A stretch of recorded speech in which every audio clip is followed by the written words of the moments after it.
looking at Iran before and after the achievement of the revolution. Also, we have with us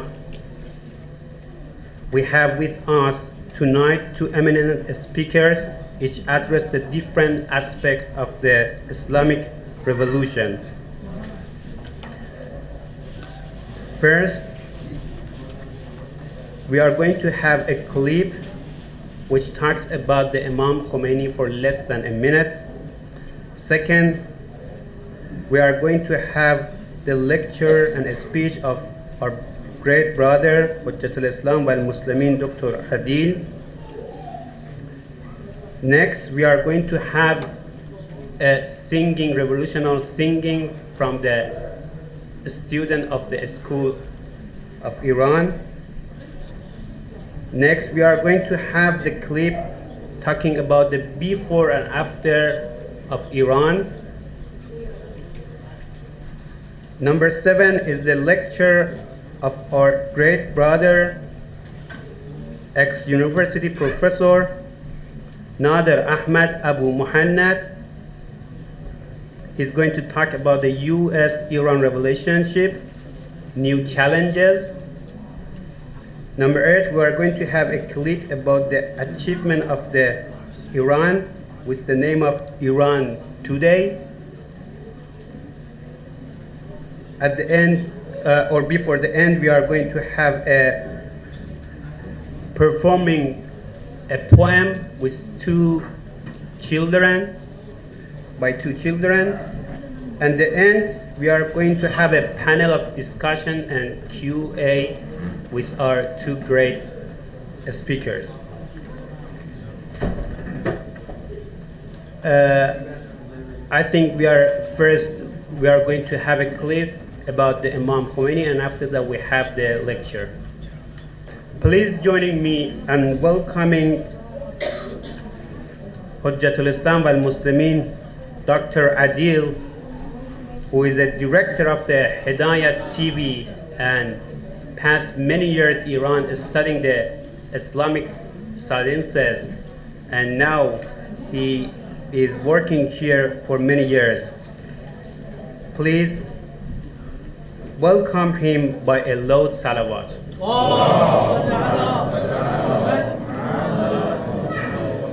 Salawat Muhammad wa ala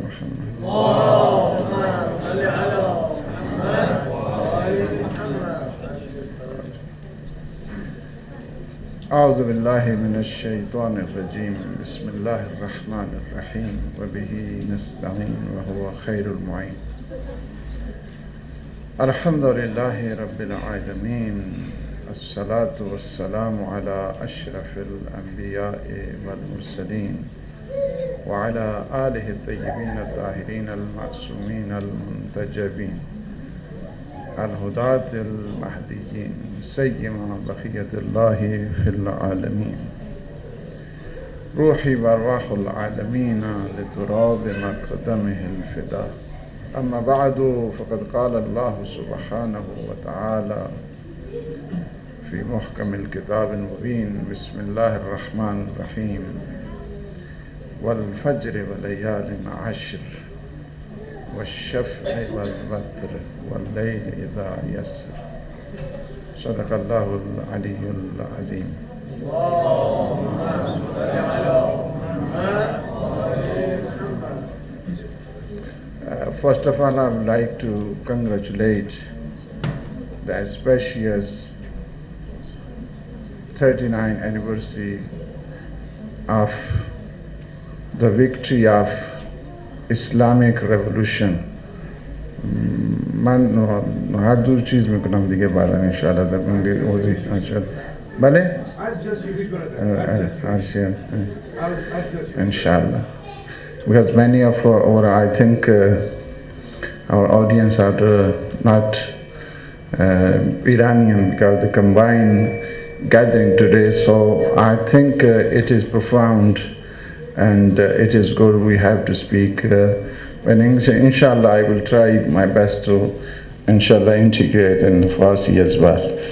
So that is very profound, because we have to know the inqilab and is solid and so much sanctity in the foundation of the inqilab and the revolution. That is very important because 39 years and 39th anniversary. And however, there are many challenges, but we are not, at the moment, we have to focus all these foundations and so holy foundation of the inqilab and the revolution, which is, if you look at the inqilab, which is the first foundation of the inqilab, is very profound and this has so much sanctity, which is the independence. Inqilab has the istiqlal, independent from every, not independent, the all sense, in the all dimensions. So that is very profound, very important and very crucial. Inqilab and the revolution is independent from all dimension. Is not, that is the reason when the Imam Rahil Alallah Maqamuhu Qaddasallahu Nafsuhu Zakiyya, when they asked about the constitution, about the integration, about the foundation of the inqilab, he just explained, La Sharqiyya wa la Gharbiyya. There is no any Eastern power, there is no involvement of the Eastern and Western power. So it is very important at that time, especially at the 39 years ago, there are many countries, even our Islamic countries, the 57 Islamic countries, they are not independent even right now. And somebody else, there are Eastern powers relying to that, and the other one is the Western powers. Imam Khomeini, it is a very unique idea, and this idea is very profound. When you look at La Sharqiyya wa la Gharbiyya, no Eastern power, no Western power, but only we are, our total reliance in God, in Allah subhanahu wa ta'ala. So that is the holy structures, holy constitutions, and holy foundation. That is the reason Allah gave the barakat and the blessing and the bounties and the total reliance. Allahu waliyul ladhina amanu yukhrijuhum min az-zulumati ila an-nur walladhina kafaru awliya'uhum at-taghut yukhrijunahum min an-nur ila az-zulumat ulaika ashabun nar hum fiha khalidun. God is our guardian. God is our reliance. So that is the one is very holy foundation of the inqilab and revolution. So that in the holy and the sanctity of these foundation based, and we are alhamdulillah is 39 years we are celebrating today the auspicious anniversary of the inqilab. So that is the one. The second thing is very also the azadi and the freedom. Freedom in all dimensions. Freedom in all means, not only freedom of what they are speaking or the expression freedom. Freedom in all sense, they are free. Not freedom like some arrogant powers, they are asking or they are exploring and explaining about the freedom. For we are like a peace, like a prosperity, like a justice and like freedom. No, not like this, not like the slogan wise. No, they are not. Because we look and we watch, we experience. They are talking about the peace and the prosperity and justice. And the name of justice, in the name of peace and prosperity, how much they done it, the cruelty in Iraq, in Afghanistan, in Beirut, in Palestine, in Bahrain, in Yemen, in other many in Kashmir, in the name of peace, in the name of justice, in the name, they are using these names, but doing the very in the name of justice. They went, oh, there is no democracy in Iraq, no peace in Iraq, no justice in Iraq. What did happen after that? So they are using, but not inqilab is like this. Inqilab used in the actual sense the freedom. the freedom and independence. And the third one is also is the very important and very profound. That concept is the la sharqiyya la gharbiyya and istiqlal, independence, and also the freedom, and then Jamhuri Islami. Jamhuri, not only Jamhuri. No, not Jamhuri. There is a democracy, but Islamic democracy.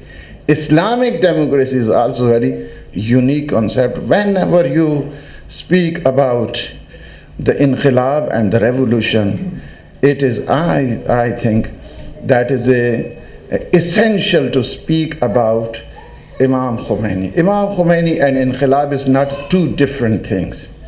Inqilab and revolution and Imam Khomeini is the same thing. They are like, when our own terminology is a lazim and malzoom. They are essential part. Essential. Because the inqilab and inqilab, the whole power of inqilab is public. So that is also uniqueness in Iran. The whole power of inqilab and revolution is public. And public gathered by ulama. So this is also very profound. Public is public, and the general ummah is also gathered and united by the scholars. And scholars gathered by the name of Imam Khomeini. So that is also is very profound, and you can look at, and this idea is only and only is under the authoritative power of Wali Faqih. And Alhamdulillah, we have to thank to our Lord. Is it so? Today even I was at studio and I was speaking with my staff. So this is like a unique leader in the man of history, the man of century, who really changed the world, changed the mind, changed the scenarios, changed the mindset. So that is even the leader of the world. Oh, this is Panama case, and this is Panama case, and this is like this. But when in his will, no, everything he contributed to the family of Shuhada. So this is the unique leader in the world. No, Khomeini, oh, how much land we have like this acre over land, so distributed in the family of Shuhada. What we have in the bank account, give it to the Hawza Ilmiya of Qom. The only and only the asset of Imam Khomeini is only one house, which is in Qom. Nothing else. This is a leader. So these qualities you can't find it right now in the other Muslim countries or in the Muslim region. Imam Khomeini is a self-made, he was a leader, he was guided by Allah subhanahu wa ta'ala, he has the authoritative power by the Imam-e-Zaman Ajjalallahu ta'ala Farajuhu Sharif. So,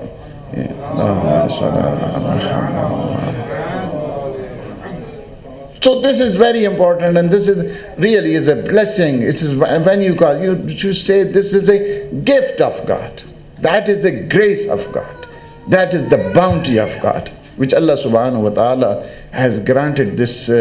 Especially, I'm not talking to you because this is, Imam Khomeini is not only Iranian. Imam Khomeini is for every human being who is seeking the freedom and the peace and the prosperity. He is a leader for everyone. It's not only for Iran. Inqilab is like this. Revolution is like this. Revolution is not over the Iranian people. Revolution is for every human being in the world. This revolution is for everyone, for every nation, for every region, for every country. There's no boundary. There's no limitation of the inqilab to say, oh no, it is belong to Iran. No, it belong to every human being who seek the freedom and the justice and the peace of the world in everywhere. So this is concept of the inqilab. In the man گفتم که امام خمینی قدس سرو لازم و ملزوم است در انقلاب. اینجوری نیست. هر جایی که انقلاب هست اسم مبارک امام در هست. انقلاب و امام خمینی اصلا اینجوری نیست که جدا، مثل جسم انسان است، بدن انسان و روح انسان است، اینجوری هست دیگه. انقلاب و امام و این نظریه که خود در ایشون، این نظریه خیلی چیز اختصاصی نظریه که لا شرقیه لا غربیه، این فقط امام خمینی است، فقط ایشون این نظر است. این لا شرقیه و لا غربیه، این فقط لا شرقیه و لا غربیه فقط با اسم نیست که این دو it is like two themes. It is like two ideology. It is like two ideologies. La Sharqiyya, La Gharbiyya is the two ideology. That's mean La Sharqiyya, La Gharbiyya. There is no communism. There is no liberalism. So معنیش است که La Sharqiyya, La Gharbiyya ما با این نظام سرمایه‌داری که الان هست ما با این هم موافق نیستیم. این نظامی که کمیونیزم دارن ما با این هم موافق نیستیم. اصلا مخالف از نظر ما اگر بپرسید، این مخالفت این شرقیه و غربیه فقط بخاطر این است چون این نفی دو نظام کرده. ایشون لا شرقیه ولا غربیه این نیست که فقط قرآن گفته که آیه مشکات است لا شرقیه ولا غربیه. این مفهومش لا شرقیه ولا غربیه چون مخالف دو نظام است. لا شرقیه یعنی ما موافق نیستیم با این نظامی که کمیونیزم است، ما با این هم موافق نیستیم. اون نظامی که سرمایه داران است، کپیتالیزم است، کپیتالیزم، ما با این نظام هم مخالف، ما این نظام را موافق نیستیم. این نظام چه شد؟ بعد از این نظام وقتی که مخالف دیدن نه لا شرقیه ولا غربیه، همه آمدن the arrogant powers, they get together and they are against, because the slogan of Imam Khomeini was La Sharqiyya, there is no communism, there is no capitalism, no liberalism. So این بود مخالفتش حقیقت نظام، چون اینا میخواستم نه بدون نظام سرمایه داری، بدون این لیبرالیزم نمیشه این دنیا را اداره کرد. الحمدلله رب العالمین. ایران همچنین که امام علی علیه السلام به مالک اشتر نوشتن، همون ابتدا the outline of his letter was about four things: جماعت خراجها و جهاد عدوها و استصلاح اهلها. ایشون که این چهار چیز را باید نگاه داشته باشید. اون نگاه چی است؟ درآمد خود را چیز بکنید دیگه، محکم مستحکم. همچی جهاد عدو و your defensive power should be very profound. So this is also very important, because he was against two concepts, two notions, two kind of ideology. That is the reason there are lots of confrontations. So we faced, and you can see it. And in Inqilab there are lots of challenges, like challenges or sectarianism. Oh, this is the Shia countries now. Oh, this is the Shia countries. Imam Khomeini says no, whoever create the differences between the Shias and between the Sunnis, he is not Shia, he is not Sunni. He is the agent of arrogant powers. So this is, and also 8-year wars, 8 years, because we know very well 17 days we had a war in Pakistan and India, still we are facing the same consequences of that and the effects. But 8-year wars. So this is also the miracle of Allah subhanahu wa ta'ala. Okay. So there are many challenges, even the boycott, economical boycott, political boycotts you can face.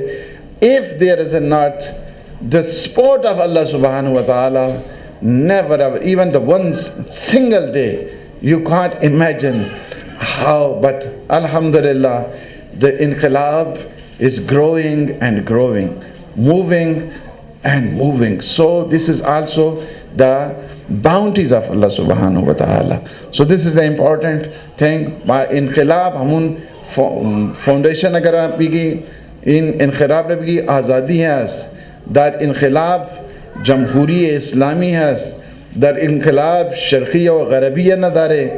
این یک چیز که خیلی مهم بود. and بعض ما خدمت شما عرض بکنم که یک کاری که انقلاب کرده، یک کارش اینجوری بود که اگر اون نتایجش را عکس بکنید، ثمراتش را میخوای ببینید یا اون برکاتش را میخوای ببینید، یکی از برکات این است the total defeat of the arrogant power all regions. So this is very important. هر جای که جهان میں بینید اینها که طاغوت جهان بود، این همه جا شکست خورده. اینا یکی از برکات خیلی مهمه، یکی از فیوضات خیلی مهم بود که همه جا اگر شما ببینید اینها شکست خوردن، همه جا شکست خوردن، هم شکست خوردن especially in the political in the military sense and the economical powers, all these.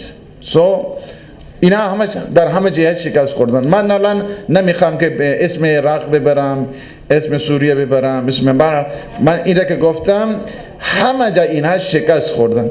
فقط این را ببینید، یک جمله که آیت الله العظمی آقا سیستانی just human، فقط یه جمله همه اون داعش اینا چی تصور کردن؟ 30 سال طول میکشه. امریکایی میگفتن که نه اینا 30 سال طول میکشه.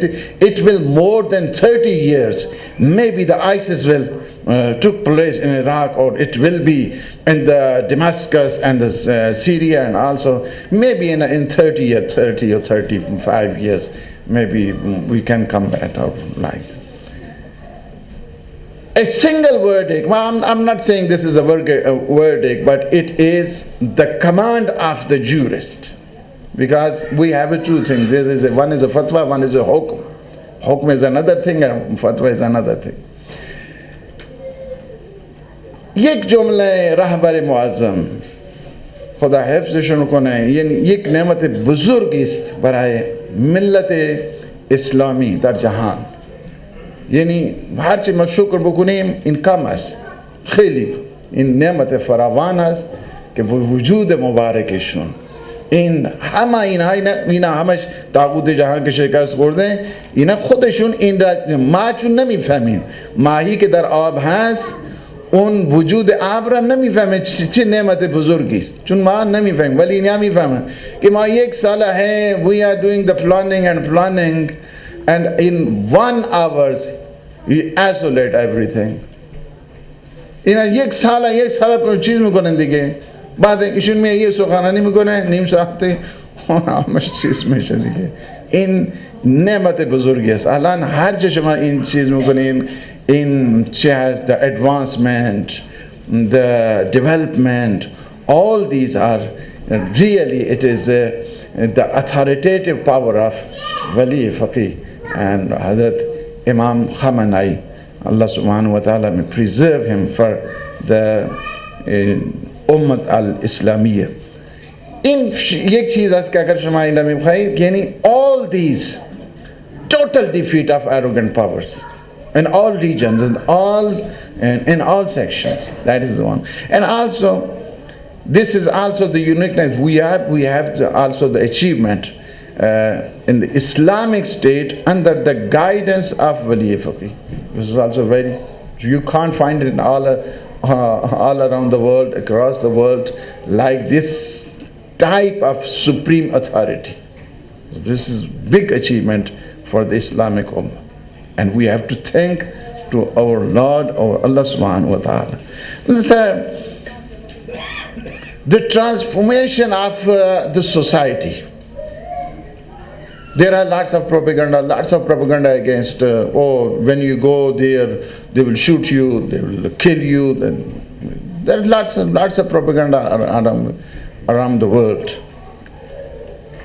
وقتی که اینها میرن اونجا میبینند، اینا چیز میکنن، تبلیغات میکنن، اونجا میری حجاب که کسی نداشته میکشن اون را چیز میکنن دیگه. اسیر میکنن. اینقدر تبلیغات علیه ایران هست که شما نمیدونی که اینا چه کار میکنن. ولی وقتی که اینا میرن اونجا میبینند، این همش ذهنیتشون عوض میشه. They change their mentalities, change their views, change their perceptions, change their perspectives. اینا خیلی از اینجا خود منچستر سنی ها رفته بودن که آقای نقوی هم امراشون بودن. الان خیلی اونا هم عوض شدن دیگه. اونا میگفتن نه سنی ها مسجد سنی ندارن دیگه. اونا هیچ ایران که مسجد سنی نداره. بابا بندگان خدا تو اینترنت برید 15,000 مسجد سنی هست در اونجا. اونجا مسجد نه سنی ها مسجد نداره، همه شیعه هستند میگوشن سنی ها رو. همش اینجوری بود. اینا چی کردن؟ این هم یک achievement.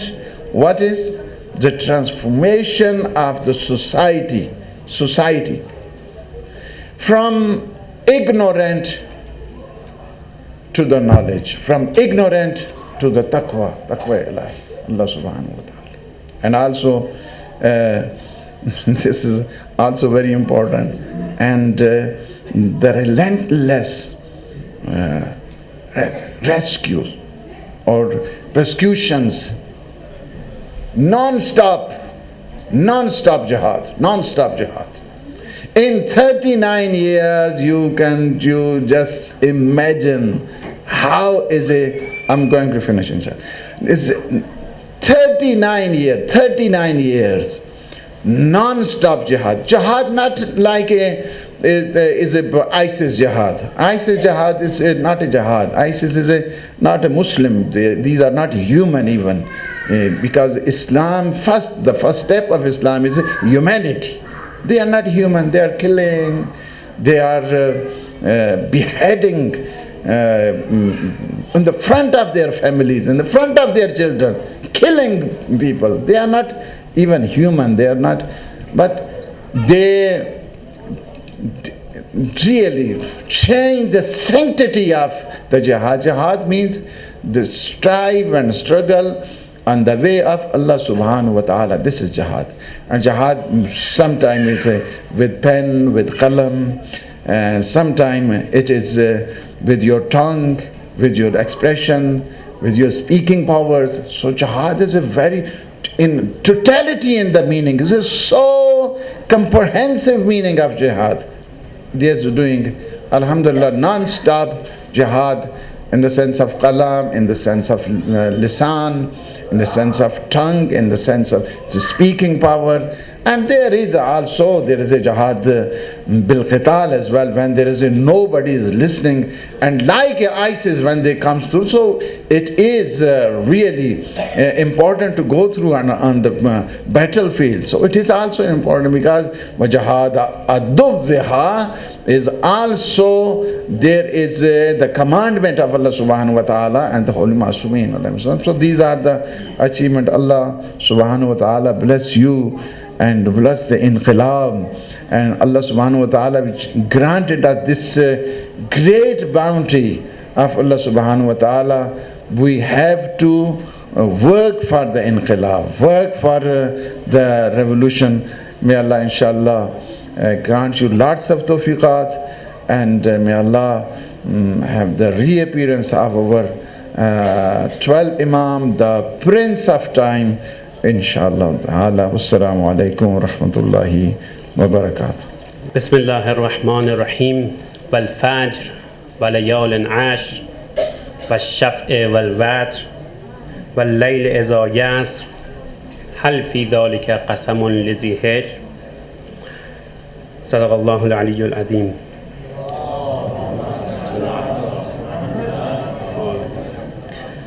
Imam Khomeini was saying that regarding our revolution, he was saying that our pure revolution is one of the manifestation of the great movement and nihza of Rasulullah sallallahu alayhi wa alihi wa sallam.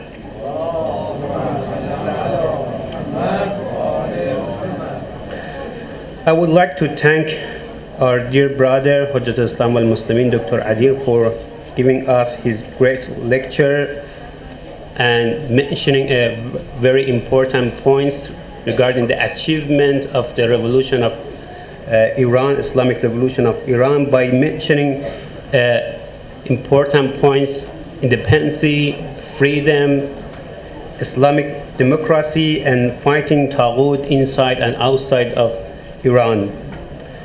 I hope and inshallah we are and will be thankful for all these favor of Allah. Also, we are going to have a discussion and Q&A regarding the 2 lectures, and also any new question that will you have, inshallah, about the Islamic revolution of Iran, history, and what happened, and the achievement that we had and nowadays regarding the Islamic revolution of Iran. The next program that we are going to have it is the clip regarding the before and after of Iran. Say salawat. Allahumma salli ala Muhammad.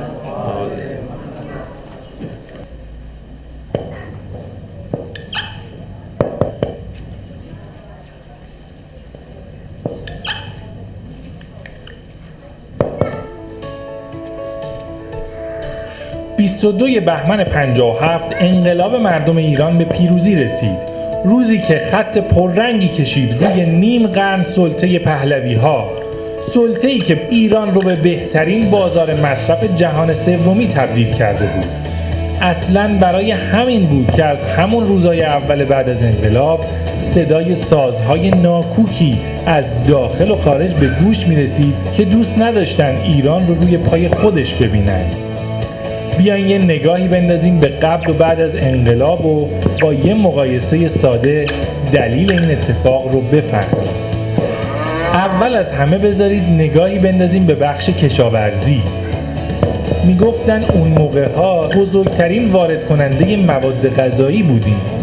سالهایی که پنیرمون از دانمارک میومد، گوشت از استرالیا، سیب زمینی و پیاز هم از پاکستان. خیلی از محصولات مورد نیازمون هم از جاهای دیگه کره زمین. الان جدای از این که در عمده محصولات به خودکفایی رسیدیم، در خیلی از موارد صادرات هم داریم. تو حوزه سازندگی هم وضع همینطور بوده. کشوری که در اون سالها فقط 3000 روستاش برق داشته، امروز تقریباً تمامی روستاهاش صاحب برق شدن.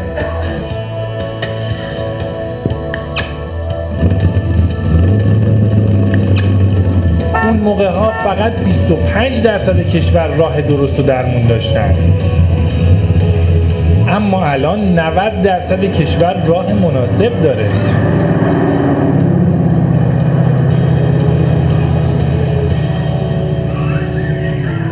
در زمینه سدسازی هم با ساخت 130 سد بعد از انقلاب بین 3 کشور برتر دنیا هستیم. از جنبه خدمات عمومی سهم گاز تو سبد انرژی ایرانی ها از 1% به 65% رسیده. تولید برق از 17 میلیارد کیلووات ساعت به 24 میلیارد کیلووات ساعت رسیده. اون زمان آب قابل شرب رو فقط 40% واحدهای مسکونی داشتن که الان تقریباً همه مردم به آب شرب دسترسی دارن. از لحاظ بهداشت و درمان امید به زندگی از 57 سال رسیده به 74 سال. مرگ و میر نوزادان در هر 1000 نفر از 120 نوزاد به 11 نوزاد کاهش پیدا کرده. تعداد پزشکانمون بعد از انقلاب 12 برابر شده که این افزایش پزشک پای 30,000 بیمار خارجی رو برای درمان به ایران باز کرده و موجب افزایش توریسم درمانی شده. از منظر جایگاه علمی، جوانای ایرانی با کسب 480 مدال از المپیادهای جهانی رتبه 5 دنیا رو دارند. تو این 3 دهه 20,000 اختراع ثبت شده و 20,000 مقاله ISI داشتیم. و تعداد دانشگاهی هامون هم در این مدت 20 برابر شده. طبق گزارش نشریه نیو ساینتیست رشد علمی ایران 11 برابر میانگین رشد جهانیه که این سرعت پیشرفت منجر به ورود ایران به عنوان 7مین کشور به باشگاه هسته‌ای جهان شد.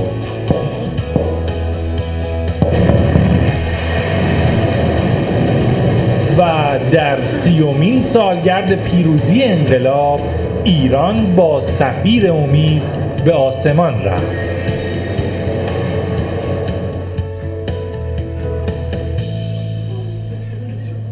The supreme leader of the Republic, Islamic Republic of Iran, Imam Khamenei says, the 10th day of Fajr, Dahiy Fajr, is a mirror that the sun of Islam shines in and reflected to us.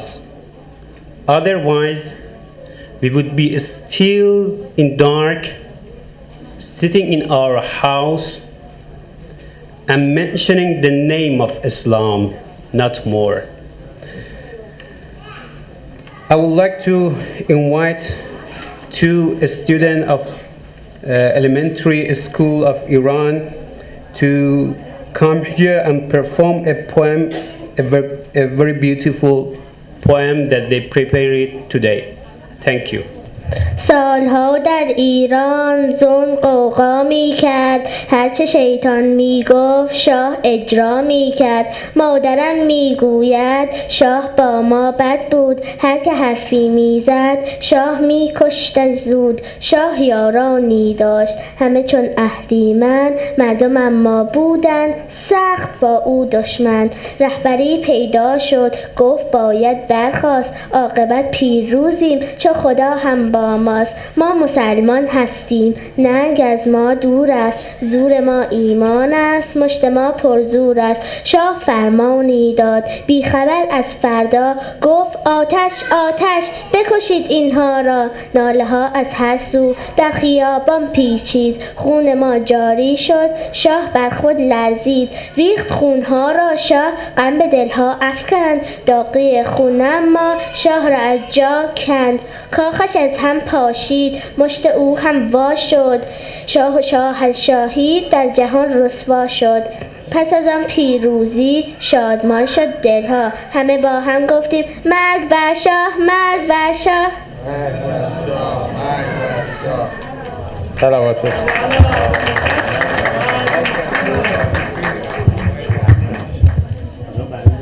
The memory of Imam mostly is during the 10 days of Fajr, Dahiy Fajr.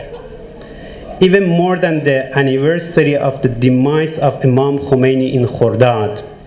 Since these days means Dahiy Fajr represent the personality and dignity of this great person. I'd like to welcome and invite our dear brother, ex-university professor Nader Ahmed Abu Muhannad for giving us his lecture about US-Iran relationship, new challenges. Joining me and welcoming him by a loud salawat.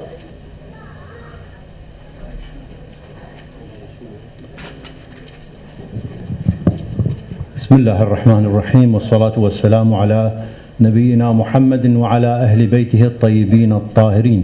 اللهم صل على محمد وآل محمد. السلام عليكم أيها الأخوة والأخوات ورحمة الله وبركاته.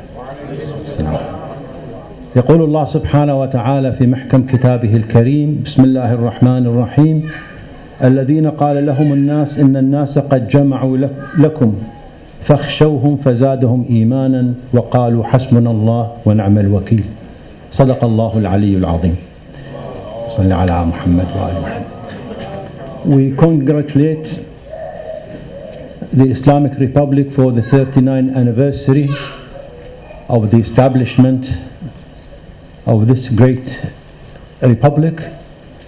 And inshallah in my talk I'll be selecting one specific hot topic about the US-Iran relation. And As you know, throughout the 39 years of this Islamic Republic, there were so many challenges facing the Islamic Republic, mainly from the West and mainly from the United States of America. And the reasons are very well known. The policy of the US towards Iran since the establishment of the Islamic Republic in 1979 and up to date was complete hostility, and it took different forms from time to time according to the president. And now, since President Mr. Trump came to power, it's taking different form. And we believe now the new policy will be like, again, confrontation, but mainly characterized by bullying and possibly trade war. So in this talk, I will shed some light about some of the history, and then we go into some details, and there are some technical details in this talk. I'll try to make it simple, but it's very, very important topic because it's not reflected in the media. A lot of people don't know about it, what's happening behind the scene. So our job actually to tell people what's going on behind the scene. Now, according to one professional diplomat, American diplomat, next slide please, he's Ryan Crocker. He was the former US ambassador to Iraq and Afghanistan, and he was advisor, and he's very, very professional diplomat, American diplomat. And what he's saying about this new policy by Mr. Trump administration, he is saying that Iran is the most complex political society in the Middle East by far, and we haven't been there for 38 years. Because it was in 2017, so it's 39 years now. And because they don't know much about what's going on inside Iran. Now, according to this guy who is professional diplomat, what he's saying that the new American policy or Mr. Trump policy is purely highly reactive, so he reacts to things and then is pretty discouraging, if not frightening. And in fact, it is frightening because it's frightening a lot of people around the world. Since this man came to power for 1 year, he made enemies with so many nations, starting from China, with Russia, everywhere, even to the UK, and even to Venezuela, and of course Iran is heading the top of his list. Now, in order to understand the mentality of the US government or the US administration throughout the history, usually we read history because we have to learn from the past so we can understand the present and we can plan for the future. So studying the history is very, very important. And what Mr. Trump is saying now, or since he came to power, or even before he came to power, I'm going to withdraw from the nuclear agreement. It's very well known, a strategy from him, that he's going to abandon this agreement and then put more pressure on the Islamic Republic. And we know that throughout Brave nation, especially the martyrs, Imam Khomeini. And he also mentions that the blood of the martyrs guaranteed and ensured the revolution and Islam. Imam Khomeini stood up as a truly exceptional personality in the contemporary history of Shia Islam. In order to understand his legacy, it's important to acknowledge the variety of his personalities. He was jurist, faqih, mujtahid, and at the same time, he was a mystic, arif. He was a mystic, also a philosopher. He was the teacher of the morality, and at the same time, he was a politician. I would like to thank our dear brother, ex-university professor Nader Ahmed Abu Muhannad, for his great lecture, especially mentioning the new challenges between US and Iran, the topics that we need these days. Also, we are going to have a clip regarding the achievement of the revolution by the name of the Iran today. Say a loud salawat. On February 11th, 1979, the Iranian monarchy was overthrown following several months of public unrest, social upheaval, and armed battle, leading to the triumph of the Islamic Revolution. 37 years have passed since those momentous days, and the first and foremost fruit of the revolution remains being the notion of independence, a matter which has also been veritably enshrined in the Iranian constitution ever since. Hello and welcome to Iran Today here on Press TV with me, Jubin Zarvan. This episode we're going to be discussing the anniversary of the Iranian Islamic Revolution. Stay with us.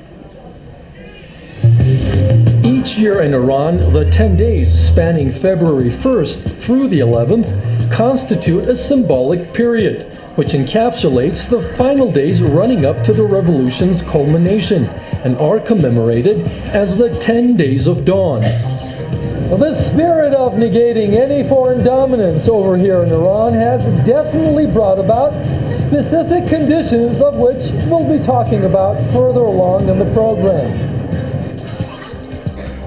It might be argued that not all of the lofty goals initially pursued by the revolution have been properly realized over the past 37 years. However, one area on which friend and foe alike would agree as an achievement for the country is indeed the notion of independence. انقلاب از متن جامعه بر The revolution rose up from the grassroots level.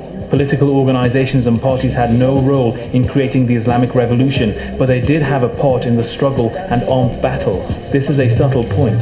In fighting the Shah, all have had their own fair share. We shouldn't deny that. It is history. But in the institution of an Islamic system and movement, not only various political parties and groups weren't supportive, but at times proved in opposition, both before the revolution and afterwards. But our people's faith and beliefs were so strong that despite the support of various Western intelligence services given to the Shah and his own strength, the people's power prevailed. And all this was because of the leadership of Imam Khomeini. Speaking of independence, one might argue, what kind exactly? You see, we've got 196 countries in the world today, and all 196 of them would consider themselves to be fully independent. But still, the discerning amongst us would definitely recognize there is a nuanced difference between a country that's a leading one and that which is just a follower. Representing an ancient civilization in itself, Iran, formerly known as Persia, stands today as the oldest country in the world in terms of statehood. This also means the country has seen myriads of aggressive and invasive attempts on its soil and sovereignty throughout the ages. In order to get a better idea of just how independence and being independent matters to Iranians, I asked Javad Mansouri to tell us more about it. متن ایران The Iranian people, long before the revolution, culminated in victory, and from the Qajar period all the way down to the Pahlavi reign, and especially during the brief period when Iran was occupied by foreign forces during World War II, and particularly as a result of the American coup of 1953, among other instances, had grown opposed to foreign domination interference and the crimes committed by their local agents. This made the people realize that one of the core reasons for all the troubles befalling the country is in fact the foreign domination, and that it must be removed at whatever cost. No matter what sacrifice, the country must attain independence. Needless to say, these dark patches in the country's history, given the retentive memory of most Iranians, have over the years led to a cumulative sense of distrust when it comes to any signs of compromise on the nation's sovereign rights. In view of the American coup of 1953, where the democratically elected government of Dr. Mossadegh was overthrown, not to forget the British colonial projects prior to that, this sense of mistrust amongst Iranians is more so when it comes to American and British overtures. This history of colonial interests in Iran in contemporary times is clearly linked to the country's vast oil and gas resources, but dominance over which has invariably been a major Western policy and pursuit in recent memory. We went to see Qasem Tabrizi, a contemporary historian, to hear his perspectives on the significance of the notion of independence for Iranians. From 1953 all the way to 1979, we witnessed Iran becoming a colony of the US and under American dominance. The existence of over 100,000 so-called American military advisors, also Israeli military advisors, in addition their intelligence apparatuses, where from the whole region was being controlled, while the Iranian intelligence, SOVAK, and the army too were at the service of American advisors. During the 1970s, over 6 million barrels per day of Iranian oil were being exported, and the majority of its proceeds went to the US, even in terms of deals and buying American arms as advised by the advisors. Well, we were hurt politically and culturally. Elsewhere, Iran was forced to cooperate closely with Israel, to the extent that in many regional Arab states, Iran was seen as the brother of Jews.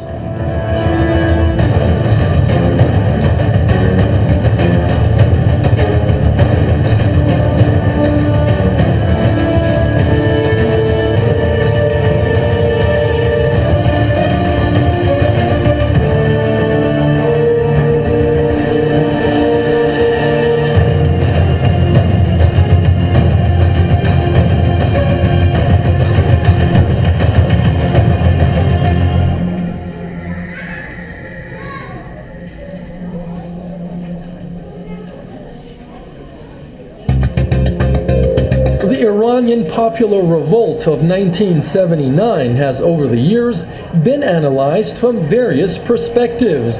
Specific circumstances of the misgovernance, or worse, a failure in governance by the monarchy in addition to tyranny, have usually been touted as the core reasons for the people's rebellion against the Shah. However, one constant throughout all these analyses is that the people of Iran had become fed up with a system that exhibited weakness and subservience toward foreign governments, especially Western ones. This is perhaps why the main motto of the Iranian Islamic Revolution was essentially about the idea of negating any form of foreign dominance, be it from the West or the East. Well, Iran did not really align with East or West, which was one of the slogans of Imam Khomeini at the very beginning of the revolution. Iran never aligned with the Soviet Union and definitely did not align with the West. And as a consequence of this, the Western powers especially fomented the 8-year war with Iraq. This cost Iran pretty penny, both in terms of monetary damage and also manpower and the deaths, and millions of deaths in Iranians during that war. And it took all this time to rebuild this country, and Iran did very well for itself, but it charted its own course in how it conducted its battles, as it were. Among the group and people who brought the victory of revolution, he didn't remark his name, but the revolution of Iran is understood only by his name. Preparing for the panel, I want you to prepare your question regarding the revolution, the history, the achievement, the situation of Iran nowadays, its relationship with the neighbors, with the Islamic countries, and with the world, Western countries and other countries.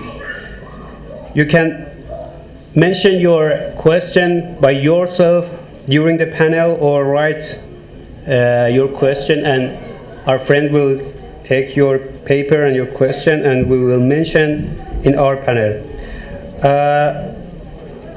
We are going to have, yes, we are going to have the panel by our dear two guests, ex-university professor Nader Ahmad Abu Muhannad and Hujjat al-Islam wal-Muslimin Dr. Adil, which I invite them to come and to have a panel of discussion and Q&A by welcoming them with thanks Allah subhanahu wa ta'ala for giving us this opportunity to commemorate the Islamic Revolution of Iran and commemorate Imam Khomeini, a great man who deserved his whole life for serving the Islam, for serving the justice and truth, and he made his role as a student of the school of Ahlul Bayt and as a person who revived the message of Ahlul Bayt. And thank you for all of you, my dear brother and sister, who were keeping listening to the different programs of this anniversary.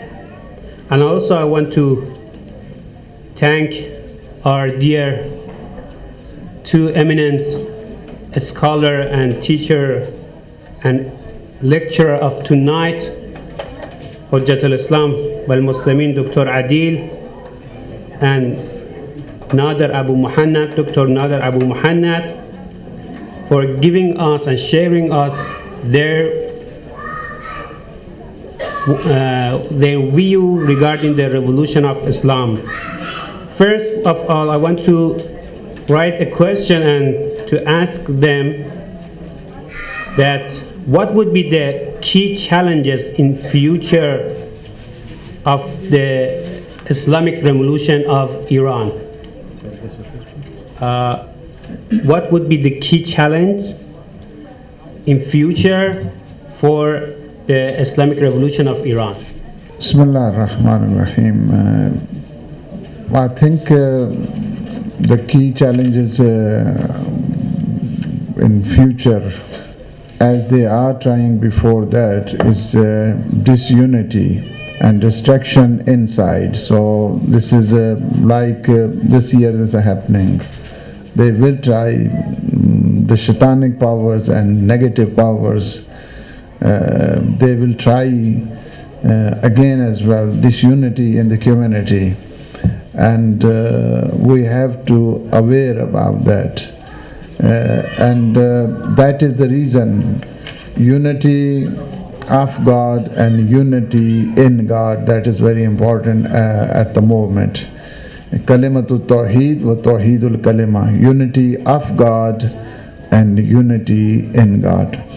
And also there maybe they can use the other authorities as well in the different ways, and destruction in our community in the form of or in the shape of scholars as well, like they are doing as well right now. There are more than 20 TV channels, satellite channels. They are working, they are in the name of Shias, but they are working against Islam. So they create the main weapon of the enemies of humanity, not enemy of Islam only. They are the enemies of humanity to make the destruction and unity in the society, and we have to aware about that. They will try it again, and again and again. Maybe I ask the same question from our professor. Regarding your point of view, what is the key challenge for the future of Islamic Republic of Iran from your point of view? Well, apparently there are three types of challenges which is facing the Islamic Republic of Iran. The first one is the internal one, and that can be solved by improving the economy and using the policy of smart economy, what they call the smart economy, and this will bring some wealth to the country and then improve the life of the people inside Iran. The next challenge is the regional one. The Islamic Republic of Iran is facing enemies, unfortunately, within the Arabic world. On top of them is Saudi Arabia, the Emirates, and in less extent, other countries as well. So, beside that, there are the challenges of the terrorist organization as well, who are still active in Iraq and Syria, and may infiltrate Iran, to do some terrorism in there. So this is the second challenge, which is the regional one. The regional one with the other countries in the Arabic world can be solved by dialogue. Dialogue can solve so many issues, and the government in the Islamic Republic of Iran always call for dialogue. And if they continue for this, then I hope they can solve the problem with countries like Saudi Arabia and Emirates to the less extent. The other major challenge is the Western one, and mainly which is headed by the US. And again, by using the policy of being very patient, not reactive, as they are doing now, they actually can meet the challenges which is headed by Mr. Trump and his administration. And don't forget that this administration is only for 4 years. Everything can change. So if you become patient, you can challenge this again with a smart diplomacy. Thank you very much. One of the answers that I got from our audience, our dear audience, comes back to the first questions that I mentioned, and also come back to one of the things that you mentioned in your lectures, that you mentioned that the revolution, the Islamic revolution, it does not belong just to Iran or Iranians, and they belong to others. The question exactly is that do you agree that Islamic Republic of Iran should support any Shia Muslim in the world? I think Iran is supporting all around the world and facing the challenges as well for the Muslim Ummah in general. Not only the Shias and Sunnis. In Palestine, you can see there is no Shia over there, but they are supporting to the Palestinian people as well. So I think they are working, and the last will of the commander of the faithful, Kuna lizalim khasma walil mazlumi awna. So they are always supporting who are the Muslim oppressed in this world, whether it's a Muslim or non-Muslim, whether it's Shias or non-Shia. So that should be. I don't think so. The formula only, the ideology should be as a Shia Muslim, but all around the world, every Muslim should Iran support for. These people, not only for Shias, not for only, I'm not asking about Sunnis as well, not for only Sunnis, not for only Shias, but for every human being in the world who is a Muslim, maybe is a Christian, maybe is a belongs to Judaism or is a Jewish. So they have to support for every Muslim, and they should against for every zalim and oppressor. Thank you. I think you want to mention that this idea to support others is not like this to say just it's belong to the revolution of Iran. It's come through the pure Islam, which the the religion that Holy Prophet of Islam, Rasulullah sallallahu alaihi wasallam, brought for us, and the only thing is that we are performing this. So thank you for mentioning the good narration and hadith that you mentioned, kuna lil-zalim khasma wa lil-mazlum ana, which is show us that the things that the Islamic Revolution of Iran is going to perform is based on the narration of the Holy Prophet of Islam. Let me ask our dear Dr. Abu Muhannad regarding the three challenges that he mentioned. One of them was regarding the Islamic society or Islamic countries. You mentioned that.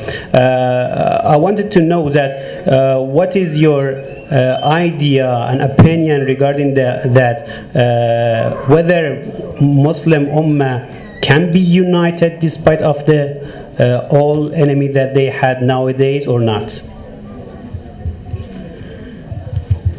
Well, there were some attempt to divide the Muslim Ummah by creating Daesh, which is the terrorist organization very well known and which is following the Wahhabi way of thinking.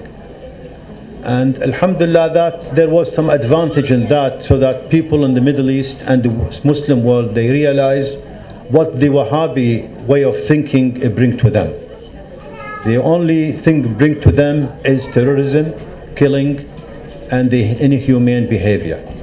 So now there is a trend that Muslim people start to be aware of what is right, what is wrong. It will take some time, but alhamdulillah everything is going towards this trend, and we won't see any unity now, but maybe in the near future, if Saudi Arabia believe that its policy of divide of the Muslim world will fail, if they admit that, and they are already failing in Yemen, it's failing in Syria, it's failing everywhere, even it's failing in Iraq.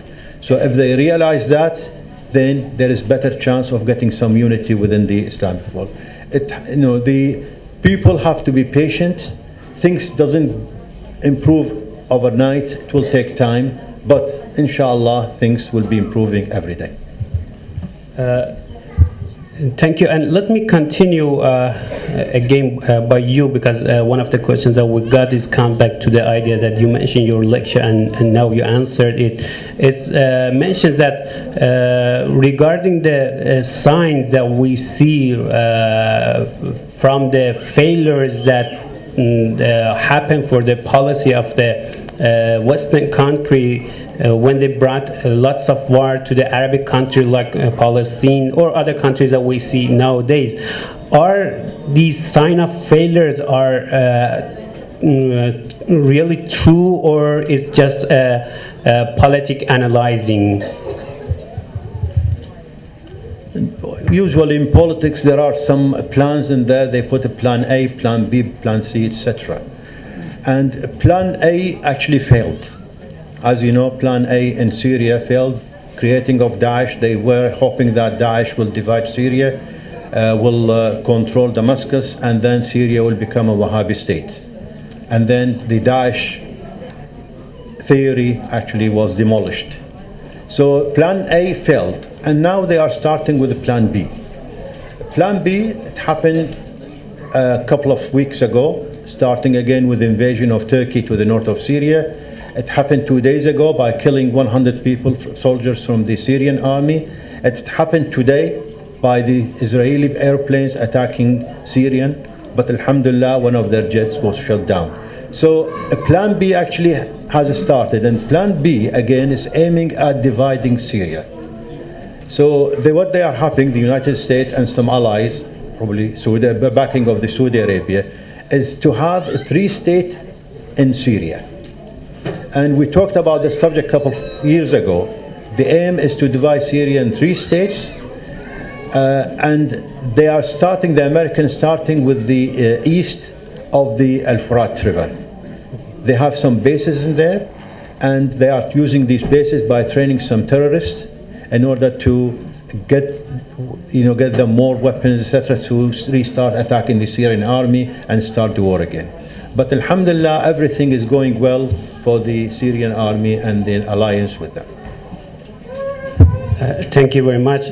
Waiting for your question. If you have, you can even say now or given us by your when you write and give us by the paper. Let's address Hujjat al-Islam Muslimin Dr. Adil by things that you mentioned some elements and achievement of the Islamic revolution of Iran, like the dependency, like the freedom, many things like this. How do you think that this achievement came from the personality of Imam Khomeini? I want to say that whether we have some relationship between the personality of Imam Khomeini and the achievement that we have nowadays for the Islamic revolution of Iran or not. Bismillah ar-Rahman ar-Rahim. I think this is the factors which is illuminated and manifested by the lifestyle of the Holy Prophet of Islam. If you look at the history, the whole history is because the Holy Prophet of Islam, when he established his government, it was totally independent, totally it was freedom, totally it was Islamic. So this is the like is like an echo, it's like a shadow of the government of the Holy Prophet of Islam, and he implemented within his government. So that is, and also this is the concept and this is the notion of Quran, La Sharqiyya wa La Gharbiyya. It is elaborated by the Holy Book of Allah Subhanahu wa Ta'ala. This is really from the Quran and from the lifestyle of Holy Prophet of Islam, who has established the real government and the true and very holy government of Islam, and it is from that he generated from and rooted from the lifestyle of the Holy Prophet of Islam. Comment here? I have some comments. Okay. I think what the Iranian government and the system is doing is actually following the policy of Imam Khomeini rahmatullah alayh, especially in politics. When the Western journalists asked Imam Khomeini rahmatullah alayh in Paris, what's your aim? He said, my only aim that the Shah should go. He didn't say, I want to establish Islamic State. He didn't say anything. He said, I want the Shah to go. And Imam Khomeini policy all the time was to be patient, to slow, and never be reactive. And you know the story that when the advisor came to him and said, Saddam launched a war on us, he said, Al khair fi ma waqa. The good is what happened. And the Iranian government and establishment is following similar policy now. They are not reactive. And this what puzzled the West, especially America. They are not reacting. The Americans are trying to bully Iran. But the Iranian government and even the Iranian people have very long patience usually. And they were very known about their patience. So they are not reactive. They take everything wisely and they go step by step in order to meet all the challenges. Thank you very much. I remember a verse of Holy Quran was Allah says that describing the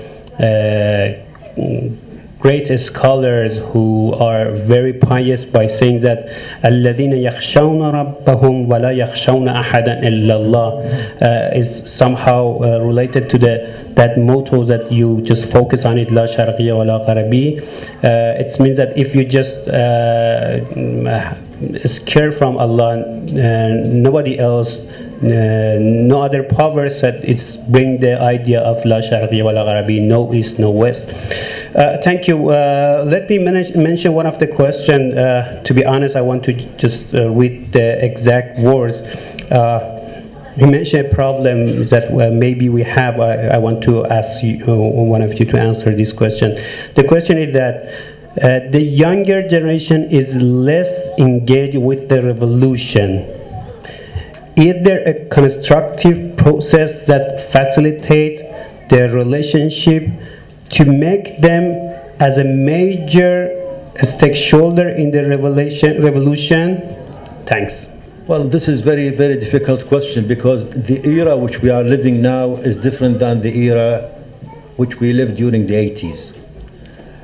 Now we have the media, and the media has very, very mass influence on everybody everywhere around the world, even if he's living in a village, in a forest, everywhere.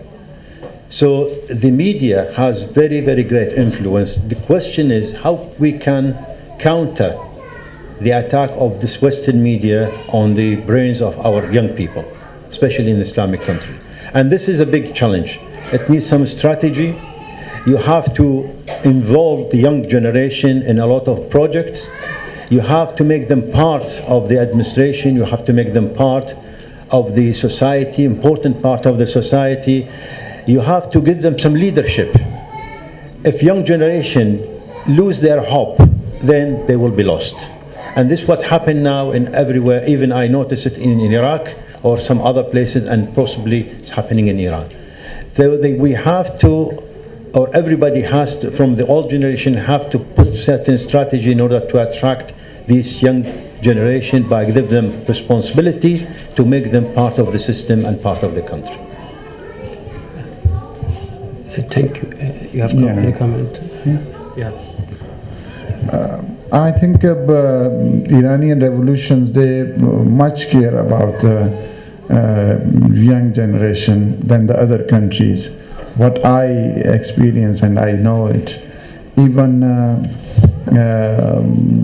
Imam Khamenei, the supreme leader, he wrote a letter to the young generation, the message and the letter. It was not focused only or concentrated to the European youth, but it is for everywhere around the world and across the world. So I think it is not sound to say, so Iranian, the authorities, they are not focusing, they are much focusing on the younger generation, and they are working very, very carefully, I think. So it should be, alaykum bishubab, the Holy Prophet of Islam, he was much focusing to the youth and younger generation, alaykum bishubab. So the old people, they were coming to the Holy Prophet of Islam. You are always saying about the youth and youth age and younger generation. So he was giving they are very lenient people, they are very kind. Youth age is so kind, they are so merciful, and they take the advice so much. So that is the reason you have to focus and concentrate on the youth age as well and the younger generation. Thank you very much. If any oral question that anybody want to ask? No. Let me mention another question. Maybe for myself is very important as a clergyman, as a Rouhani. I was looking the life of the Imam Khomeini. I wanted to take some lesson from Imam Khomeini. I mean, he's a model for everyone, especially for the clergymen. I want to know that if we want to mention some of the features that made Imam Khomeini to be exceptional, or even we can say he was among the exceptional, he was more exceptional because he was very unique. Can you mention some of the main feature which is different from other, for example, juries, which is different from other clergymen that made him to be unique? Maybe you as a Ajaga. I think our jurists and our fuqaha and our maraji, they are the mercy of Allah subhanahu wa ta'ala, and they are the bounty of Allah subhanahu wa ta'ala. But the unique qualities you can experience in the life of Imam Khomeini, Quddasa Sirruh, Allah maqamuhu. Even his lecture was so profound. He had some condition for his lecture as well. We haven't any condition today, so everybody can all welcome. But in his lectures, it was not all welcome, but they have the condition as well. Whoever want to attend my lecture, so he should always have the wuzu and the ablutions. So it is very, very profound. So everybody who want to attend my lecture, so he should have the wuzu, he should have the ablution. So it is also the second condition was that everybody, whoever want to attend my lecture, so he doesn't have the backbiting, the ghiba. He can't attend my lectures. And also there was the third condition as well. So he should have the namaz shab, the midnight prayer as well. So that is the reason. If you look at his student, like Imam Khamenei, like Ayatollah Luzma, Shaheed Bahishti, and Shaheed Mutahari, like that. So he really transformed and changed the mind. The other our ulama and inshallah jurists, they are working as good, I think. Thank you for your points. But let me ask the same question from Dr. Abu Muhannad, but let me, before it, I just give two definitions of a clergyman. I remember one of the great scholars is very well known. I don't want just to mention his name now, but he was saying that before the revolution, the definition of the alim, a good alim, was like this, that he was a person, or he's the alim, he has nothing to do with others. He perhaps led the jama'ah, Imam al-Jama'ah, and sometimes take part in escorting the body of a dead body. It was a definition of good alim, good clergyman. But now Imam Khomeini did something else. From your point of view, I mean, you are not clergyman, but you see these two definitions or two types of clergy, mostly before revolution and after revolution. Even we see some kind of people or clergymen from both sides nowadays, but mostly I mean, the clergymen are behave like the Imam Khomeini. What do you think of these two definitions? Which one is correct or not, and why it has been changed nowadays? Well, Imam Khomeini was a symbol for everybody, not only in Iran or Iraq or in Shia world, but even in the Muslim world. A lot of people followed him. He has certain unique characteristics, and the important thing about our Maraji is that they are all very humble. I was lucky to see Imam Khomeini rahmatullah alayhi in the 80s. I was lucky to see Ayatollah Imam Khamenei. I was lucky to see a couple of years ago and meet Ayatollah Sistani. And the main common thing between all these Maraji, they are very humble. When I saw the Imam Khomeini, he was sitting in a very simple chair, and the charisma around him, I cannot explain it. When I saw Ayatollah Sistani, he was sitting next to his secretary. I couldn't recognize him because he was sitting on floor. And when I entered the room, he hugged me as he knew me for 100 years. I didn't expect that. So this is the main symbol of our ulama. They are very, very humble, and of course they have to be, because they are followers of Ahlul Bayt alayhim salam. And our clergymen, a lot of them are following, such behavior. And the important thing is to be humble. If you are humble, then people will be attracted to you. They will consider you as a symbol, and then they will follow you. There are so many things in there, but I have to make my answer very, very short. Thank you very much. If anybody has any comment, question, is welcome. Let me ask another question. I remember Ayatollah Jawadi Amali, when he was describing Imam Khomeini, he used a very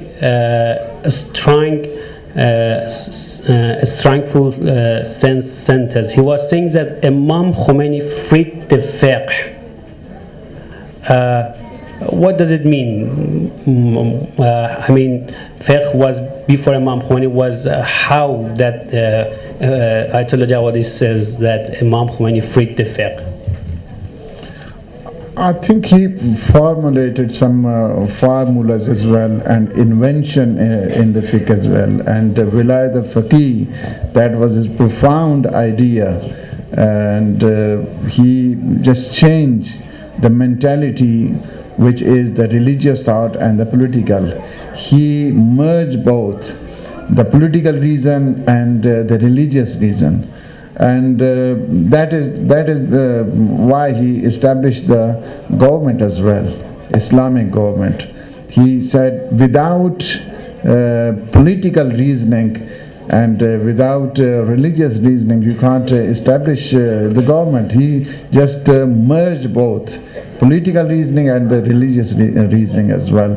At that time, when he was using these terms, so many of the religious scholars, they were against him at that time. Oh, he wanted to be the president of a government or like this. In Najaf, when he was when he used to had the discussion about the fiqh and Wilayat al-Faqih and the governmental powers and authoritative power. So these things were very unique in his perception, in his ideology, and that was very important. Yeah. Your comment, if you have. Just short comment, in order to answer this question. Just to tell you that in the 80s, after the Islamic Revolution and after the establishment of the Islamic Republic, I remember Sayyid Hujjatullah al-Muslimin, Sayyid al-Shahid Mahdi al-Hakim rahmatullah alayh. He was telling us that before Imam Khomeini, our only aim, when he was talking about Iraq, our only aim was to bring some reforms and give some rights to the Shias in Iraq. But he said when Imam Khomeini came, we never expected that a Shia, a clergyman, a marji' will become the head of the state. And he said this is a big jump, which actually, it proved that what we've been looking for is far, far much simpler than what Imam Khomeini did. He actually brought the Shias to the government. And that was very, very great victory for the Shias and the Muslims as well. Thank you very much. I remember a good explanation from another scholar regarding this sentence of Ayatollah Jawadi Amali, who says that Imam Khomeini freed the fiqh. He was explaining and saying that before Imam Khomeini, most of fiqh or the discussion that we had in the seminary was related to the individual portion of the fiqh and ahkam. So people or maraji or jurists were mentioning these ideas. But what Imam Khomeini said, he brought another portion, a half of the fiqh, which was covered, and he mentioned the major portion of fiqh, which is the social aspect of Islam and jurisprudence. And also he added to this portion, he just brought both theory and practice of these ideas, because before this we had just discussion. Well, the academic was theories that we had, but with the revolution, he actually performed these idea. So he, in both theory and practice, changed the fiqh. We have another question. If I can read the words, or maybe one of you is better to read. Can you? Because I cannot read it somehow. Can each member of the You can panel loudly. suggest one point about how the revolution can be Empowered. improved? Yeah. Yeah. So, can you also answer this question or not? I think it's the important thing is we in the revolution or in Iran at the moment they have lots of challenges at the moment. Not only they have challenge in the political sense and also economical sense. They have lots of sanctions and also the sectarian issue as well. So it will be improved if there is these challenges if there is in the small amount. So it should be inshallah will be improved. The revolution. Any suggestion from you? There is a notion from the French Revolution, you know, the Great Revolution which happened in France. The notion was usually revolution eats its son. In Arabic it means الثورة تأكل أبناءها. And alhamdulillah, this notion was not implemented in what happened to Iran. Because now for 39 years, the Islamic Republic is still going on, is still improving day by day.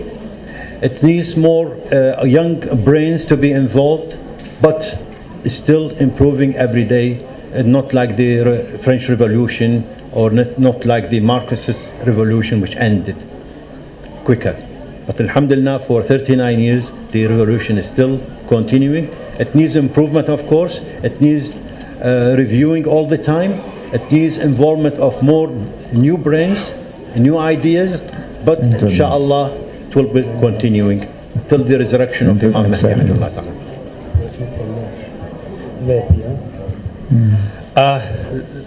Let me just read the next question.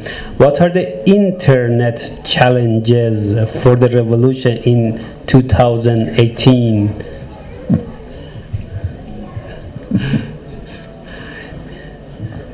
I think it's internal. Internal, you mean? Sorry. Maybe. I checked with the Hajjara, but internal, maybe. What are the internal challenges? Internal, for so the internal, revolution? yeah.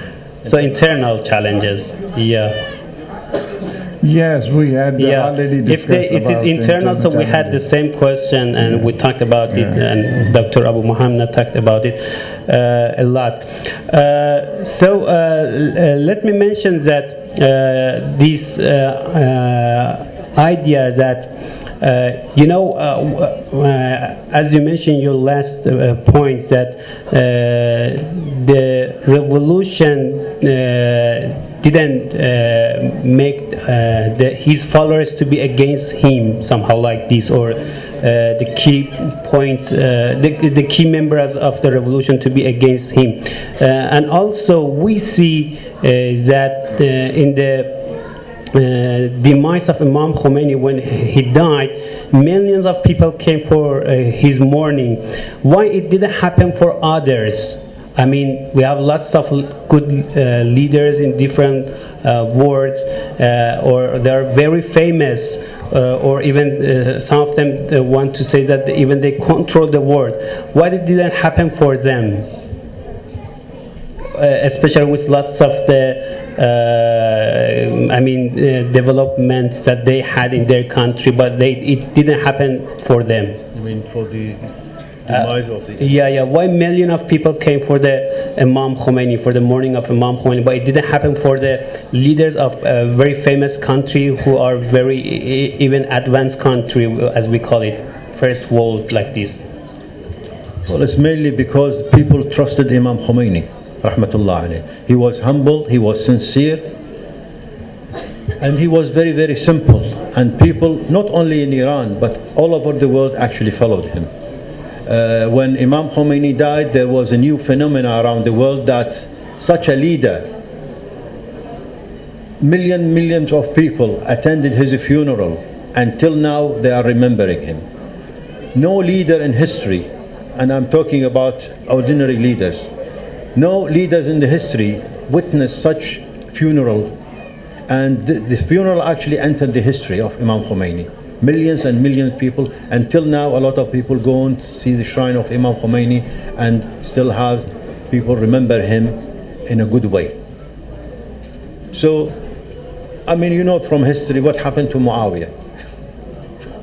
He hasn't even got a grave. And he ruled so many big lands, and he was very rich.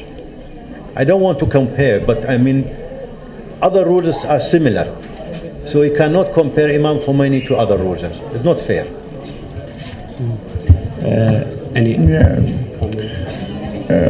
That is true. If you work for Allah subhanahu wa ta'ala, Allah will give the love and affection to the people. So that is the important thing. If you work for Allah subhanahu wa ta'ala, and He will create the love in the heart of people. That is the only thing. Tazdud hubban. So Allah, because the love and affection is from Allah subhanahu wa ta'ala. And when you are working for Allah, He will give the love and the affection in their heart. So that is the main reason, I think, because he worked for Allah subhanahu wa ta'ala, he worked for God, and God created the love and affection in the people's mind and the people's heart. Thank you very much. I want just to raise 2 or 3 questions. The Islamic Center of Manchester prepared some present for those who answer this question. I will mention that which one is belong to the children, which one belong to adult. My first question is addressing the children. If one of them knows the answer, he would have the present. Can any of the children says that what date the Islamic Revolution take place on? I will say again. What date the Islamic Revolution take place on? Both Persian and English is accepted. No, it is for children, or it is for children? Yeah, it's for children. Yeah. Say it in Farsi. Yeah. You say it in Farsi then.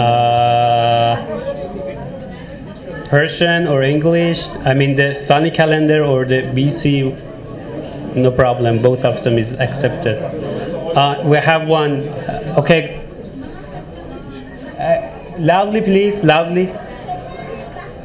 22 بهمن. Very good, very good. You can come here and take your present. Sure. Shall we go? No, you can. One of you. هدیه رو کجا گذاشتم؟ If you just stand up.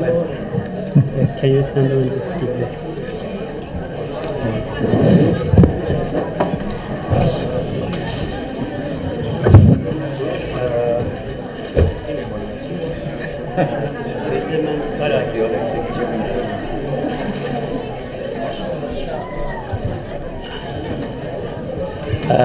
The family will come here hereafter.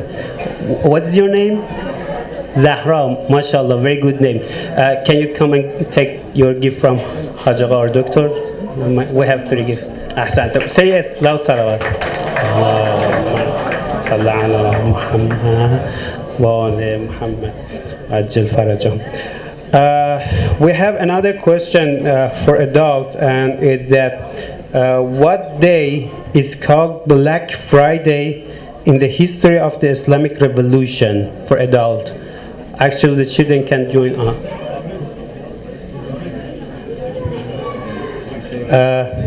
What day is called Black Friday, Jum'ah Siyah, In the history of the Islamic revolution, you can raise your hand if you know. 17, what do you mean? 17 of what? 17 of Shahrivar, yes. You can come.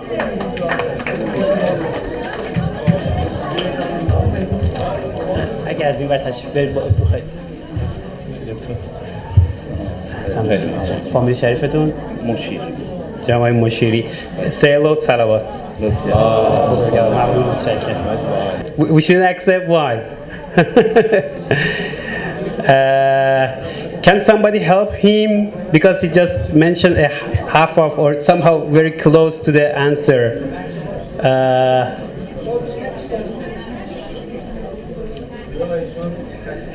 Okay, go on. رژیم شاهنشاه پهلوی. Very good. Thank you. Say salawat. Please come here.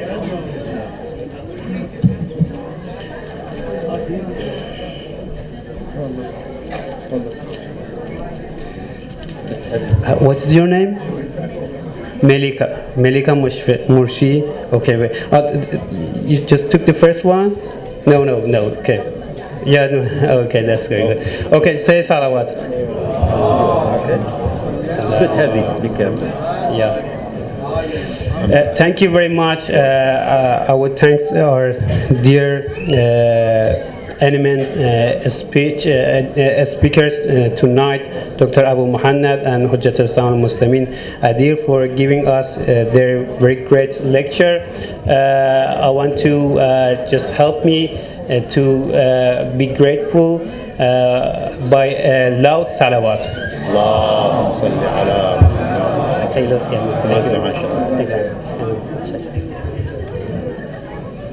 I want to again thank all our audience, my dear sisters and brothers who joined this program, our two great lecturers. And I also want to invite the director of the Islamic Center of Manchester to come here and to say his word and the du'as for the end of our session. Please joining me and welcoming him by a loud salawat. I would like to thank you all, brother and sister, for coming and joining us, and a special thank to my brother Hujjat al-Islam al-Muslimin Dr. Aqil and Professor Dr. Muhannad. So we terminated our program with the dua.